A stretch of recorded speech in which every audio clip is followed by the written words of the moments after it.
Beralih ke informasi lainnya, ini terkait dengan rangkuman kasus kriminal yang mengemuka sepekan, kita coba rangkum. Di antaranya ada kasus seorang ayah yang membakar tubuh kedua anaknya, hingga ada seorang pria yang membacok atasan karena kehilangan pekerjaan. Kita simak liputannya.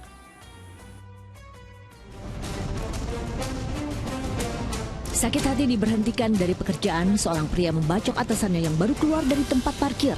Aksinya yang juga viral di media sosial tersebut menyebabkan bahu korban terluka. Usai melukai atasannya, pelaku melarikan diri dengan sepeda motor bersama rekannya. Keduanya diamankan polisi di Bekasi, Jawa Barat. Petugas juga menyita senjata tajam beserta 1 unit sepeda motor. Atas perbuatan itu tersangka bersama rekannya terancam pidana maksimal 5 tahun penjara. Nasib tragis dialami 2 orang anak di Pekanbaru, Riau. Kakak beradik yang masing-masing berusia 17 dan 22 tahun mengalami luka bakar akibat ulah ayah kandungnya. Seorang korban bahkan harus dirawat di rumah sakit karena luka bakarnya cukup berat. Sang ayah, pria berusia 50 tahun, langsung diamankan polisi.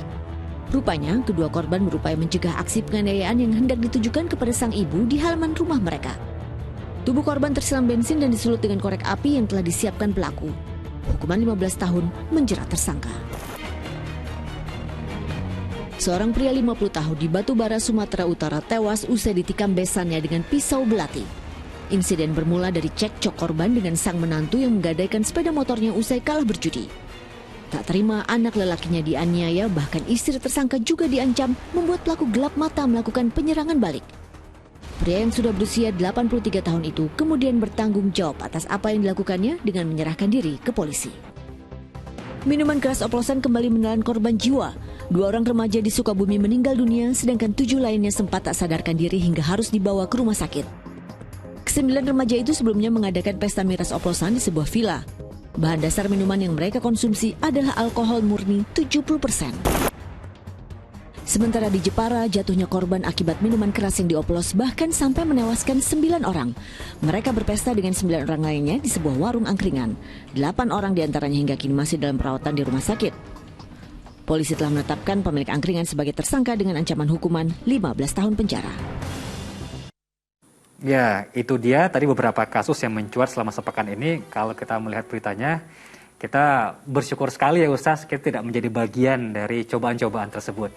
Nah, dari beberapa kasus tadi, saya tertarik pada kasus penyerangan terhadap atasan Ustaz, lantaran diberhentikan dari pekerjaan. Mohon diingatkan kepada kita semua lalu bagaimana selayaknya seorang muslim bersikap apabila diberhentikan dari suatu pekerjaan atau keadaan yang semacam tadi Ustaz. Ya, terima kasih Mas Jimmy. Kalau yang tadi itu memang soal diberhentikan ya dari pekerjaan, sebetulnya sangat sederhana kalau kita mau sederhanakan gitu ya. Dalam arti bahwa sebelum kita kerja dulu kita juga ngapain gitu. Sebelum bekerja dengan atasan itu dulu kita di mana? Apakah keadaan kita dulu lebih baik gitu.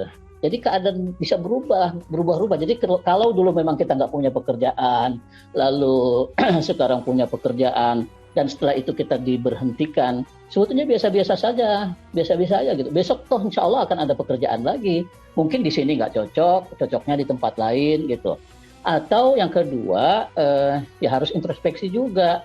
Jangan-jangan ketika diberhentikan itu memang kesalahan terbesar telah dilakukan oleh yang bersangkutan, oleh kita umpamanya kalau kita yang mengalami nasib seperti itu. Nah, kita yang harus introspeksi, jangan sampai nanti ketika kita melamar di tempat lain, melamar pekerjaan di tempat lain, kita tidak sadar kalau kita punya kekurangan di sisi itu, lalu kita lakukan dan itu mengakibatkan kita dikeluarkan lagi. Jadi catatan-catatan semacam itu menurut saya penting sekali untuk kita ketahui ya, supaya kita tidak bergantung kepada siapa-siapa.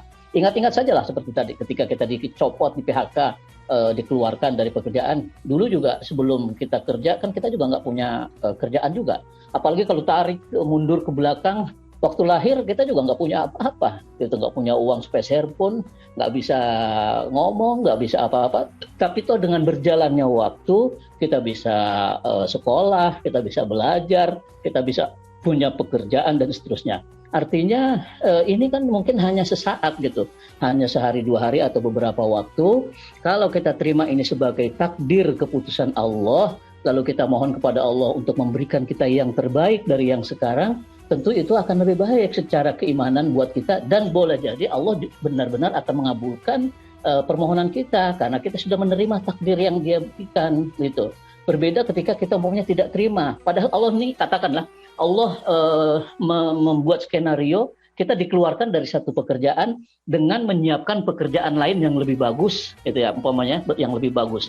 Tapi karena kita menerima pemutusan PHK tadi itu dengan cara yang tidak benar, dengan melakukan kayak tadi umpamanya membacok atasan karena mengira bahwa atasan itulah yang berbuat zalim kepada kita, akhirnya yang sudah Allah siapkan untuk kita pekerjaan yang lebih baik malah nggak dapat karena kita sudah tidak menerima takdir yang Allah tentukan. Jadi hidup ini semuanya adalah ujian.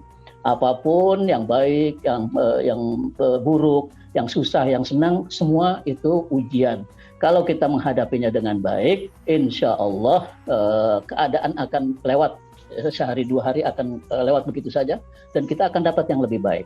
Betul juga tadi kata Mas Jimmy di awal ya, bahwa rezeki itu Tuhan yang nanggung, yang ngatur.